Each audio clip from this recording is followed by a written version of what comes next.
Born on the 1st of November 1896, Victor Manson Spencer was a volunteer from Invercargill, New Zealand who fought in the Otago Infantry Regiment of the New Zealand Division in World War I. The Otago Infantry Regiment was a military unit that served within the New Zealand Expeditionary Force in World War I, during the Gallipoli Campaign and on the Western Front. This regiment and the Otago Mounted Rifles Regiment were composed mostly of men from Otago and Southland.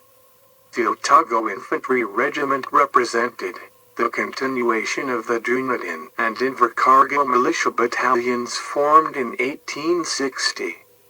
Victor Spencer was the only child of James and Mary Spencer. A descendant of the first Pakeha settler at Bluff, Victor lost both his parents when he was young and was cared for by his aunt, Sarah Gooms.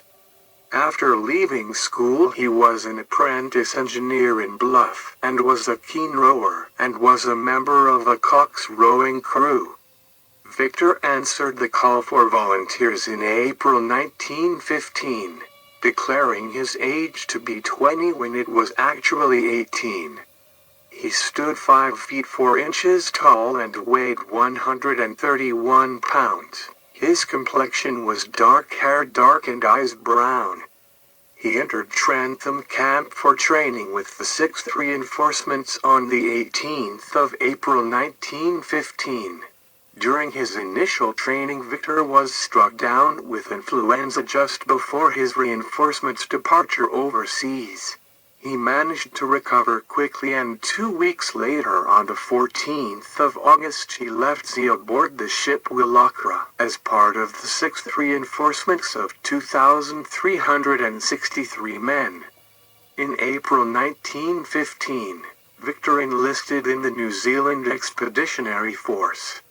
He joined the Otago Battalion as a private, and by November was at Gallipoli for the last stage of the ill-fated campaign.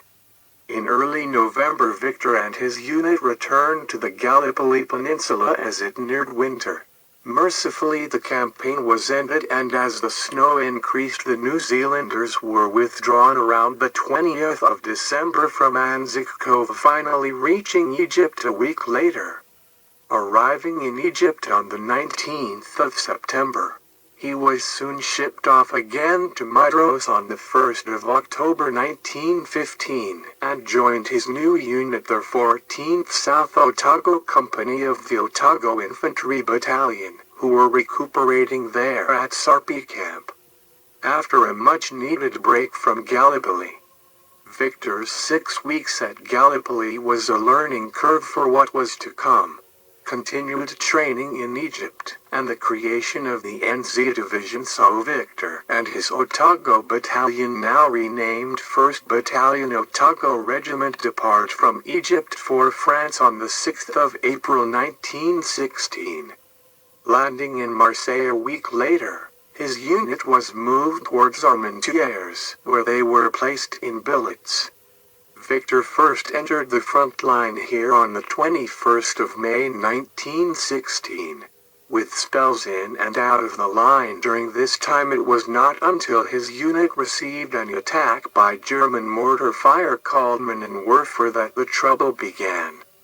Victor was partially buried in one of these attacks on the 10th of July. He was taken out of the line and treated at number 2. NZ Field Ambulance for shell shock. This moment would define his service. He was given light duties at the NZ Divisional Bath Unit to help him recover. 2 weeks later, he was sent back to his unit in the front lines.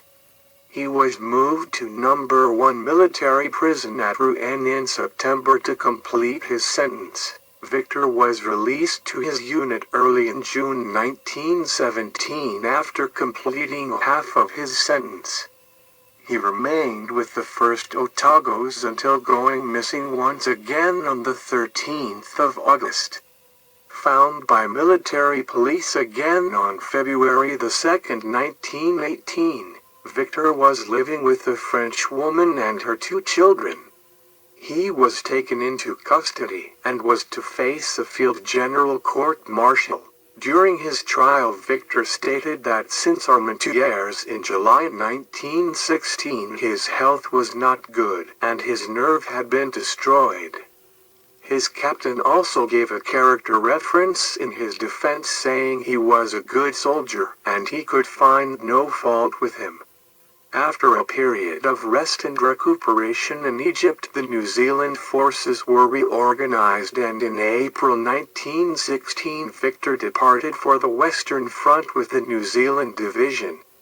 New Zealand soldiers were subject to New Zealand military law, which, like all nations involved in the conflict, had the death penalty for a number of crimes, including desertion. Out of the 28 death penalties handed down by the New Zealand military, only 4 were carried out, the rest being quashed by the British commanders of the armies involved. In addition, New Zealand Private Jack Braithwaite was executed by the British for mutiny. By contrast, death penalties imposed on Australian soldiers had to be confirmed by the Governor-General, which the Australian government did not allow. Although Australians were hanged at Shepton Mallet Prison for civil crimes.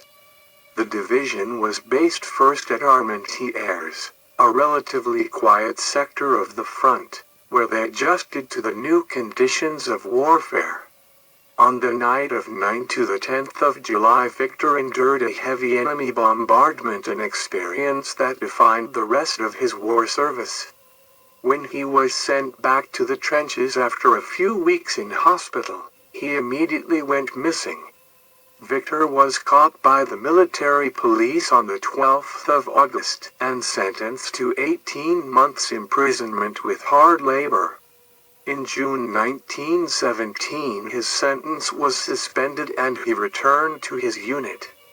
2 months later he went missing again. He was found on the 2nd of January 1918, living with a French woman and her 2 children, and was charged with desertion. The court decided not to call for medical evidence in relation to this claim and instead found him guilty. He was sentenced to suffer death by being shot. It was ordered that he was to be shot by firing squad. His last rites were given by Chaplain Reverend Hoeni Parada, and at 6:40 a.m. on the 24th of February 1918 Victor was executed by firing squad. His grave lies in the Hut Cemetery, near Ypres in Belgium, and he is remembered on the War Memorial in Bluff. Reverend Parada later wrote to his family telling them that he had met his death bravely and never flinched. Upon his death all of his pay was forfeited and his family were not eligible for his medals earned while in His Majesty's service. Spencer was formally pardoned, along with Braithwaite and the 3 others, under the provisions of the Pardon for Soldiers of the Great War Act 2000. Which was passed by the New Zealand Parliament in a departure from custom, since pardons are normally granted by the Crown and are rarely posthumous. The grounds for the pardon was that the execution was not a fate that Spencer deserved, but was one that resulted from the harsh discipline that was believed at the time to be required.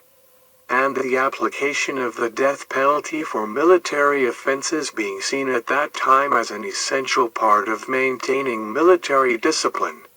Victor Manson Spencer was 21 at the time of his execution. Thank you for watching Death Row.